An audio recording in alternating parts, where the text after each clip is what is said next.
Continuamos con la segunda ponencia de esta tarde. Nos hablarán del abordaje psicológico del dolor. María López Sánchez es psicóloga sanitaria y neuropsicóloga en el ámbito de enfermedades neurodegenerativas poco frecuentes o minoritarias. Me han presentado, así que voy para adelante. Bueno, os quería dibujar un poquito el mapa de los contenidos que quería abordar. Algunos, como los compañeros ya lo han ido tratando, pues voy a pasarlos más rápidamente para que podamos agilizar toda la jornada y vaya en tiempo, que luego se disfruta más. Entonces, ahí lo que quiero abordar en primer lugar va a ser la prevención y me parece un ámbito fundamental porque nuestra idea principal es que cuando existe dolor es que ya hay sufrimiento. Entonces, lo que vamos a tener que intentar es que no se produzca ese dolor. ¿Vale? Luego os contaré en qué consiste esa experiencia de dolor, más centrada en los aspectos psicosociales. Y nada, la evaluación del dolor crónico yo creo que la podemos pasar un poquito por alto, más que nada porque bueno, son cuestiones más a lo mejor interprofesionales y demás, que creo que está bien que lo sepáis para que no tengamos miedo cuando nos vayan a hacer una evaluación de dolor, pero creo que como pacientes nos pueden aportar un poquito menos. Y por último, que creo que aquí es donde vamos a tener pues el grueso de la información, es el tratamiento del dolor crónico. Entonces, yo quiero que nos centremos tanto en la experiencia de dolor como en el tratamiento del dolor crónico desde la perspectiva psicológica.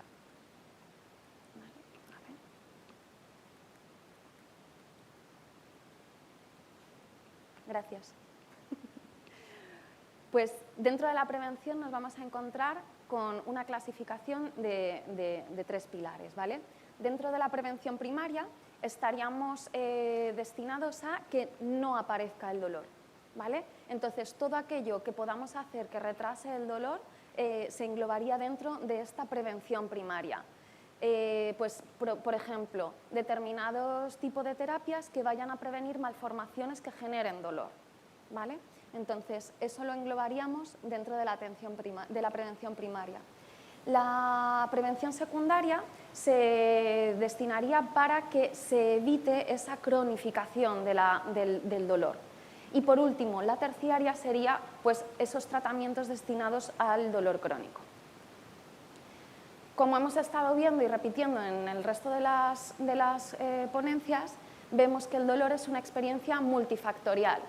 Va a haber unos factores biofísicos que se englobarán pues, todo aquello más fisiológico, ¿no? Más del músculo, la parte genética, pero también vamos a encontrar unos factores psicológicos y sociales. Los vamos a ir viendo de uno en uno y creo que es importante que tengamos en cuenta que no solamente los factores biológicos van a afectar a los otros dos, ¿no? Si yo tengo un dolor, pues es normal que me encuentre peor, mi estado de ánimo se vea afectado, pero también las cuestiones psicológicas, por ejemplo, dónde focalizo la atención, qué interpretación tengo, a nivel cultural, cómo se manifiesta y se entiende el dolor, eso también va a tener una repercusión en cómo yo lo estoy sintiendo. Entonces, se trata de una experiencia en la que las flechas van de abajo a arriba y de arriba a abajo entre todos los factores. Entonces, dentro de la experiencia de dolor vamos a ver en la parte de aprendizaje dos tipos de aprendizaje por las cuales podemos aprender ese dolor. Vamos a hablar del condicionamiento operante. Esto, el ejemplo más claro lo podemos tener en la conducta, pues lo vamos a hacer simple, de estudiar. Si yo estudio y saco un 10 en el examen, es más probable que yo repita esa conducta porque ha sido reforzada. Sin embargo, si yo estudio y suspendo ese examen, será más probable que yo no vuelva a repetir esa conducta, ¿no? Ha sido castigada. Con el dolor nos encontramos también en este tipo de condicionamiento, en este tipo de aprendizaje. Aquellas conductas que van a ir seguidas de un refuerzo, voy a tender a repetirlas. Y aquellas conductas que vayan seguidas de un castigo, voy a tender a disminuirlas. Y aquí es muy importante la actuación que tengamos, tanto los pacientes como los familiares y los profesionales. Si voy muy rápido, yo soy muy enérgica, me he tomado un café, me lo decís, pero para que rebaje un poquito las revoluciones. Entonces, pues por ejemplo, sería interesante reforzar aquellas conductas de búsqueda de soluciones que emita la persona frente a otras actitudes más pasivas. Sin embargo, en ocasiones nos encontramos que familiares y allegados, con buena intención, tienden a esa protección, ¿no? A evitar pues, a lo mejor determinados desplazamientos o determinados ejercicios para facilitar la actuación del paciente. Al final, ese refuerzo, ¿no? De ese intento que yo estoy haciendo que mi familiar evita, lo refuerza la conducta de evitación y poco a poco vamos tendiendo a dejar de hacer esas actividades, ¿no? Entonces, otras conductas sobre las que también va a ser importante prestar atención es las quejas. ¿Qué hacemos las personas que estamos alrededor y el propio paciente cuando nos quejamos? ¿Vale? Si esa conducta es reforzada, mantendrá de una forma más plausible ese dolor crónico. Pero también, bueno, la evitación de actividades, ¿no? Si yo hago una actividad y me duele, es más probable que yo deje de hacerla. Entonces, ¿cómo favorecer que esto no sea así? Actividades sociales, ¿no? Por ejemplo, jugar con mis hijos. Si esto me duele, puedo disminuir la frecuencia con la que yo interactúo con mis seres queridos. Entonces, esto luego tendrá un impacto emocional muy grande, lo que hablábamos, ¿no? Lo decían otros profesionales, tendencia a la sintomatología depresiva, tendencia a sintomatología ansiosa. Lo que decíamos, ¿no? Y también esos profesionales, como se ha estado también comentando en distintas sesiones, que puedan recomendar un reposo excesivo y por tanto refuercen esa inactividad o determinados fármacos, ¿no? Que yo creo que el doctor lo ha estado expresando más claramente en la ponencia, así que no me entretengo. Por otro lado, tendríamos otro tipo de condicionamiento, en este caso el clásico. Todos conocemos a los perros de Pavlov, ¿vale? En el que un estímulo producía una respuesta de manera incondicionada. A todos, cuando olemos el pan pasando por una panadería, pues nos entra muchísimo hambre. Eso es algo incondicionado. La comida nos genera esa respuesta. Sin embargo, un estímulo neutro, como sería en el caso de la campana no nos produce que salivemos, ¿no? Entonces, sin embargo, por esa contingencia temporal, ¿no? O física, se asocian esos dos estímulos, de manera que en el punto 4 la campana llega a generar esa respuesta incondicionada, ¿vale? Bueno, condicionada en este caso. Entonces, en algunos casos nos encontramos, como en el ejemplo A o en el ejemplo B, ¿no? La lesión o el daño que se ha generado genera ese dolor, ¿vale? Eso es lo habitual, pero hay determinadas emociones, situaciones profesionales que pueden verse condicionados dentro de ese dolor. ¿Por qué? Pues porque ocurren de manera temporal.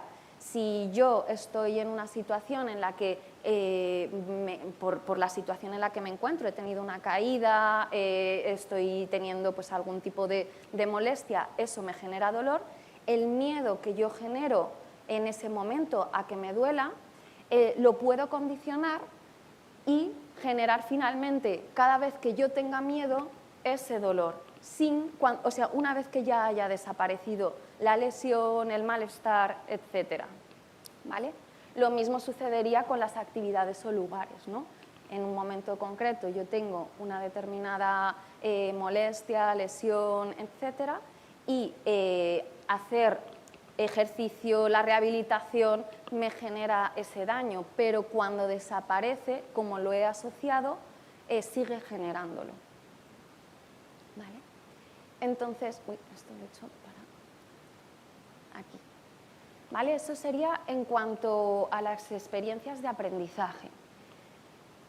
A nivel de socialización, pues el dolor, en la cultura se expresan los valores, las normas y las reglas, ¿vale? Entonces, eso nos permite generar la manera en la que nosotros entendemos, ¿no? Conceptualizamos, expresamos y manejamos el dolor. Hay determinadas culturas que expresan determinadas verbalizaciones, que expresan determinadas conductas para manejar, o sea, cuando experimentan dolor. Entonces, ¿cómo lo vamos a poder ver? En cómo emitimos las conductas de dolor. Si yo, cuando me estoy levantando, hago ese ahí estoy emitiendo dolor. Si eso es considerado, ¿no? Como pues, una falta de respeto, o tendemos a disminuir esas expresiones y por tanto tendemos a modificar ese concepto de dolor. ¿Vale? Pero también las actividades ante las que se considera tolerable emitir o no esa respuesta. Por ejemplo, a lo mejor si estoy levantando mucho peso o si me estoy levantando puede estar bien, pero no con determinadas actividades que a lo mejor impliquen poco esfuerzo o poca destreza, ¿vale? Y luego, por otro lado, la falta de percepción de control. Si yo entiendo que no tengo recursos para manejarlo, también voy a ver afectada ese concepto de dolor que yo tenga. Entonces, por tanto, vemos cómo va a ser muy importante, viendo estos dos factores, tanto el aprendizaje como la socialización, que se realice una intervención familiar. Es decir, salimos del individuo para poder abordar, ¿no? Psicoeducar a todo el entorno sobre qué conductas se están reforzando, aprendiendo, manteniendo para tratar de disminuir el dolor. Los pensamientos. Esto lo hemos abordado en algunas de las charlas, pero creo que me toca a mí poder desarrollarlo un poquito más. Entonces, dentro de los pensamientos, dentro de la cognición, la mente, vamos a hablar tanto de pensamientos erróneos, irracionales o distorsionados. Yo los llamo los PANs, ¿no? Los PAN que nos tenemos que dar, ¿no? Son pensamientos que el pensamiento lo tenemos que pensar como una frase que nos decimos. Entonces, cuando esas frases no están ajustadas a la situación objetiva, ¿no? Entendida como ciencia, ¿no? A la realidad, podemos producir determinados desajustes con un consiguiente impacto emocional. Entonces, por ejemplo, expectativas para realizar actividades sin experimentar miedo. Si yo anticipo que voy a experimentar dolor realizando la terapia, eso me va a implicar, consecuentemente, un aumento de la tensión muscular. ¿Qué pasa cuando aumenta mi tensión muscular? Que genero dolor, ¿vale? Entonces, combatir esas distorsiones cognitivas, que yo lo llamo los parásitos del pensamiento, será importante, ¿vale? Pero también esa sensación de control del dolor. Si yo cuento con determinadas habilidades que me permiten manejarlo, más o menos, pues por ejemplo, luego lo veremos en el tratamiento, con el dolor crónico, o sea, con la respiración, la relajación, voy a tener un sentido de autoeficacia mayor y por tanto el impacto del dolor será un poquito menor. Y por último, la persistencia del dolor. Si yo tengo la sensación de que esto va a ser eterno, pues genero indefensión y por tanto experimento de manera más crónica ese dolor, ¿vale? Pero también la atención selectiva. La atención la tenemos que ver como una linterna. Donde yo ponga esa linterna es lo que voy a iluminar y dejaré de iluminar cualquier otra cosa. Si yo ilumino la mesa, el fotocall deja de existir para mi mente. Entonces, con el dolor, lo que nos pasa muchas veces es que tenemos la linterna puesta sobre él, dejando el resto de estímulos silenciados. Si conseguimos girar esa atención, es probable que ese dolor tienda a disminuir y encima aumentamos las experiencias positivas, agradables, reforzantes de otros ámbitos, ¿vale? Los sesgos confirmatorios. Además, sabemos que las personas tendemos a buscar la información que es congruente con lo que pensamos. Estamos en campaña electoral, pero no se puede decir nada, que es la jornada de reflexión, ¿no? Las personas tendemos a buscar esa información que va a confirmar lo que ya pensamos. En el ámbito de la ciencia hacemos todo lo contrario, buscamos la información que tiende a falsarla y es así como deberíamos de actuar. Frente a ver si esto me va a generar dolor, a ver si esto no me lo genera. Y de manera que podamos ir desmontando todas esas creencias irracionales con respecto a lo que nos genera dolor, ¿no? Y luego, por último, esas cadenas de pensamiento. Al final tendemos a unir, ¿no? A generar como determinadas cascadas de manera que un pensamiento genera otros, ¿vale? Entonces, todo esto, en el plano negativo, nos genera esa desmoralización, esa indefensión, sentimientos de depresión en el 50% de los casos, pero también disminuye nuestra capacidad para esforzarnos, ¿no? Para poder implicarnos en el proceso de recuperación y adhesión terapéutica. También la capacidad para aceptar ayuda, tendemos a estar menos activos, también aumenta nuestra percepción de discapacidad y también en la que proyectamos a los profesionales que nos evalúan y a las personas con las que nos encontramos. También, aumento en el consumo de fármacos y esas reacciones excesivas, ¿no? Que tendamos a manifestar más ese dolor. Y por último, la emoción, ¿no? Asociado al dolor tenemos muchas emociones. La ansiedad es, de hecho, el factor que más explica esa cronificación del dolor, ¿vale? Lo que decíamos, la ansiedad aumenta la actividad del sistema nervioso simpático, que es el que nos prepara para enfrentarnos a una situación, y está asociado, por tanto, con esa tensión muscular, que, por supuesto, generará dolor, ¿no? Entonces, pero también la ansiedad la podemos experimentar por esa incertidumbre, ese no sé qué va a pasar, no sé cómo voy a manejarme, ¿vale?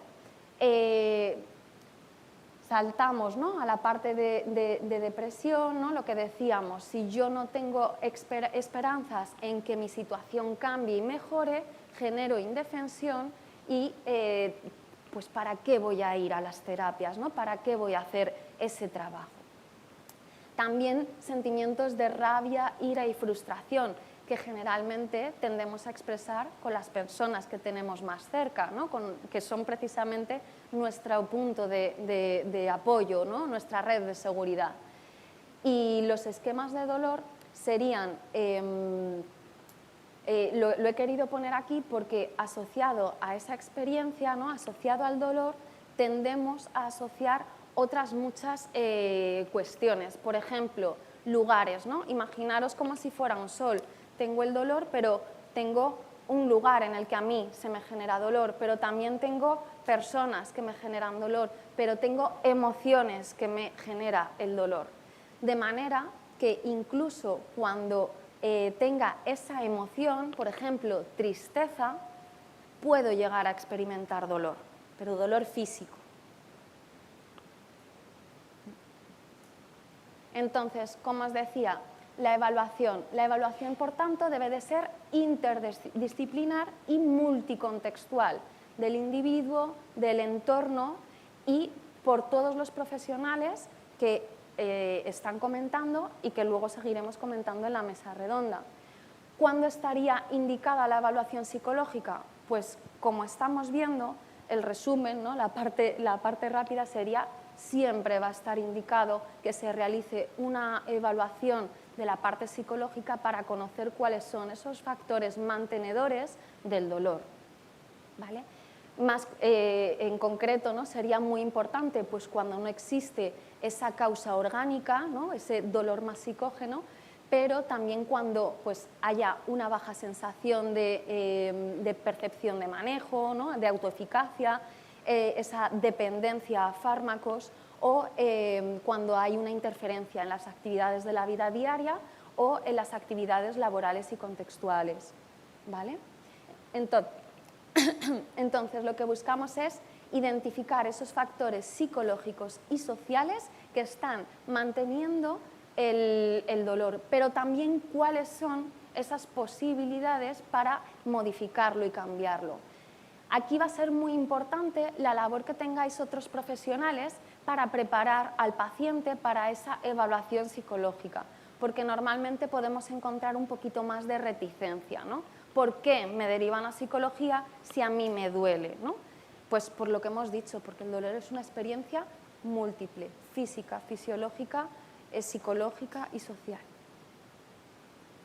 ¿Vale? No me voy a detener aquí. Lo único que a lo mejor podría añadir es el diario del dolor, ¿vale?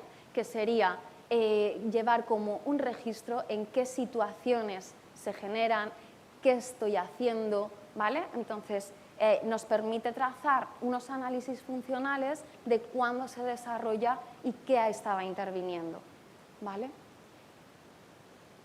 El tratamiento, pues las unidades de dolor, ¿no? Como elemento inicial para esos casos más complejos que contarían con multitud de profesionales de manera coordinada y con una misma abordaje, ¿no? Aquí se trata, como decíamos, de que el paciente pueda ser el centro y no que el paciente tenga que diseminarse, ¿no? Entre todos los profesionales. Y luego vamos a hacer ese tratamiento individual, que es el preferente, y el tratamiento grupal, que sería muy importante para poder compartir experiencias, ahorrar recursos, lo he puesto doble, pero también favorecer esa sensación de no estoy solo, ¿no? Encuentros como este son tan potentes, son tan importantes, porque disminuyen dentro del ámbito de las enfermedades minoritarias esa sensación de esto solo me está pasando a mí. Pues lo mismo ocurriría con el dolor. Dentro del tratamiento psicológico para el dolor crónico, tendríamos ese entrenamiento en relajación. Esto debería de estar siempre, siempre lo digo, son técnicas sencillas que deberíamos de implementar siempre, ¿vale? En concreto, pues la relajación muscular progresiva, que se basa en diferenciar, el objetivo no es relajarse, el objetivo es aprender a diferenciar mis sensaciones físicas de tensión muscular y relajación. Si todos apretáis el puño, experimentáis unas sensaciones que son distintas de cuando está relajado. Si yo aprendo a identificar esas sensaciones, cuando yo experimento esa tensión, seré capaz de realizar ese movimiento contrario. Y, por tanto, se genera esa sensación de calma, de relajación y de bienestar. Otras técnicas de relajación, pues el entrenamiento autógeno, que está como más relacionado con esas sensaciones de frío, calor, ¿no? Que también tienen como el mismo efecto. Y luego os quería hablar también del biofeedback. El biofeedback es una técnica en la que la persona cuenta con unos receptores en su cuerpo, ¿vale? Pues, por ejemplo, algunos han hecho un Holter o se han tomado la temperatura de la piel, ¿verdad? Con el dedo. Pues contamos con unos receptores y esos son proyectados a un monitor. Entonces, nosotros en el monitor vemos lo que está recogiendo nuestro cuerpo. ¿Qué pasa? Que esto lo hacen muy atractivo, pues por ejemplo, viendo una película, de manera que, ¿os acordáis de lo del refuerzo de antes? Cuando mantienes tu temperatura corporal donde yo quiero, te dejo ver la película bien.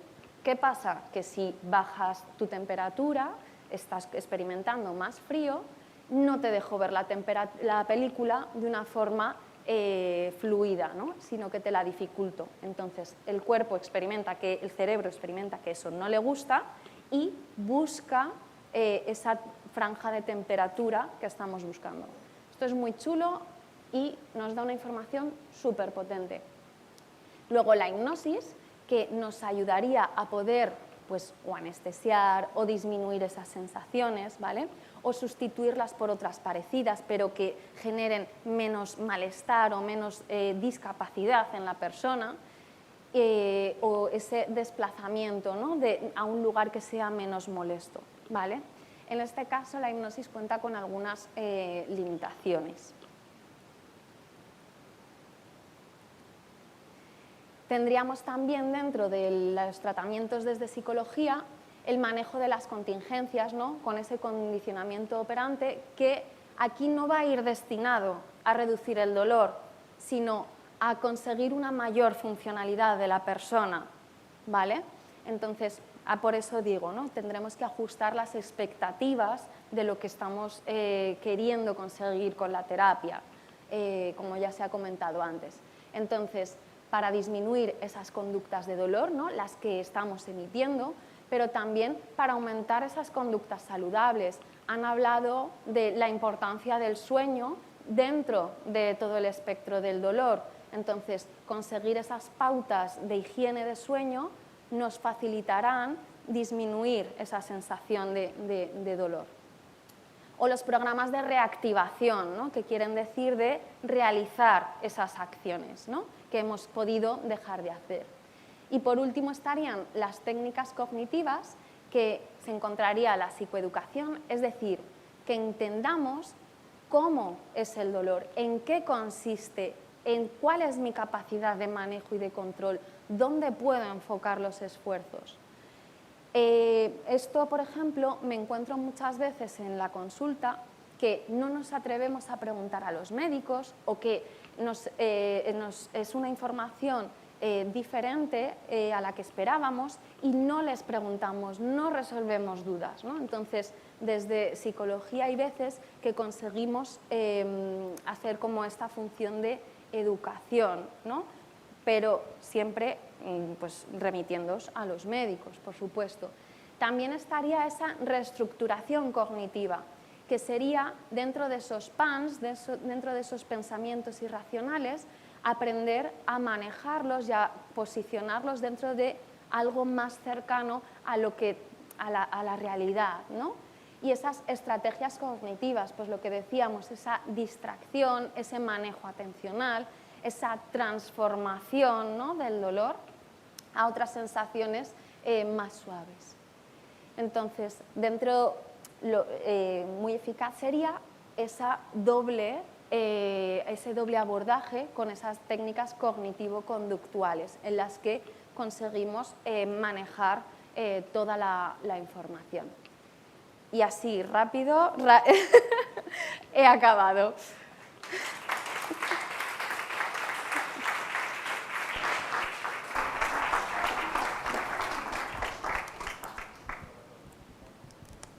Hola, muchas gracias, María. No sé si tenemos alguna pregunta. Sí. Yo más que una pregunta, como estoy en plan reivindicativo, no hay psicólogas ni psicólogos en los hospitales. O sea que ese es el problema. Yo no tengo psicóloga, desde que he llegado me han prometido una psicóloga, pero nunca hay presupuesto. Entonces no hay ni para los pacientes ELA ni para nadie. Hay 2 para todo el hospital. Y yo creo que eso es parecido, entonces es fundamental que, ¿no? Y ahí también tenéis más deberes, la asociación nos tiene que ayudar que también es un aspecto importante, pero es que ya habéis visto, ¿no? Todo lo que hay que hacer no es solo medicamentos, sino todo el tratamiento que se puede hacer a nivel psicológico, cognición y demás, pero si no tenemos los profesionales, entonces claro, sí, siempre se puede ir a pagar a una psicóloga, pero debería ser algo público, claro. Literal. Simplemente.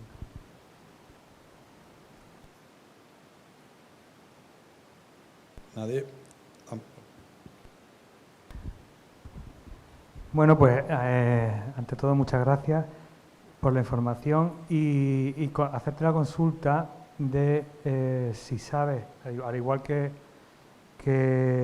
estás especializada en la atención a personas con enfermedades neuromusculares, ¿existe algún censo o algún registro de psicólogos o terapeutas por ciudades o por comunidades autónomas? Que eso también al menos sería útil, ya que no tenemos un acceso público, pues al menos que si acudimos a nivel privado, pues sepamos que ese especialista o ese psicólogo o psicóloga va a saber de lo que está, va a haber personas como nosotros, o parecidas, no es un mal menor, ojalá nos atendieran a todo a nivel público, pero si hay que hacerlo a nivel privado, por lo menos atinar el tiro, ¿no? Pues no hay un registro. Es cierto que dentro del Colegio de Psicólogos de Madrid tenemos un grupo de trabajo que es, por lo que yo conozco a vuestra entidad, a través de Juan Goicoechea y Raquel López, donde nos aglutinamos determinados profesionales que hemos estado trabajando y que trabajamos dentro de las enfermedades minoritarias, neurodegenerativas y crónicas. Entonces, nosotras dentro del grupo tendemos a realizar actividades de sensibilización para otros psicólogos y para otros profesionales y sí que sabemos que hay en determinadas partes de España donde también se hacen por parte de profesionales, de psicología, este tipo de actividades. Pero un registro como tal no lo hay. Nosotros tendemos a derivar siempre a las asociaciones de pacientes porque en ocasiones tienen contratados a psicólogos que se dedican y que están en cuerpo y alma a esa patología, entonces pueden tener como mucha más manejo, ¿no?, de la problemática de la enfermedad. Y luego también en FEDER, por ejemplo, cuentan dentro del SAP, ¿no?, el Servicio de Acompañamiento Psicológico, con algunas sesiones, creo que es un total de 8, por profesionales que están pues eso, ¿no?, enfocados dentro del ámbito de las enfermedades de baja prevalencia. Pero son 8 sesiones, ¿no?, que para determinadas problemáticas puede quedarse muy corta. Entonces, no lo hay. Acudir a la asociación y por lo menos a nivel del boca a boca, ¿no?, que a mí me ha ido bien, o cerca de Valencia, pues esta persona me ha atendido bien, o tiene experiencia, sí, o cerca de Asturias. Nosotros nos ofrecemos, aprovecho también esto, ¿no?, como llamamiento a otros psicólogos que a lo mejor pues conozcáis, que puedan ponerse en contacto con el grupo, con el GEN, ¿no?, con el grupo de trabajo de enfermedades neurodegenerativas raras y crónicas del Colegio Oficial de Psicólogos, porque eso a nosotros también nos hace de grupo de ayuda mutua y vamos creando, ¿no?, toda esa red.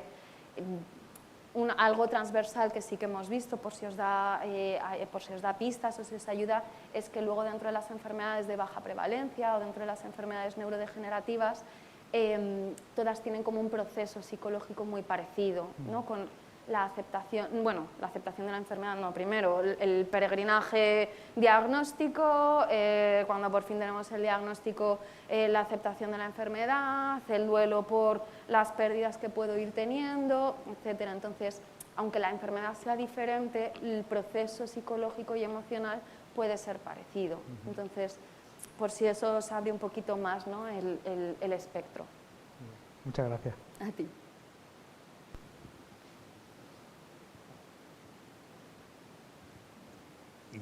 Ninguna más por ahí.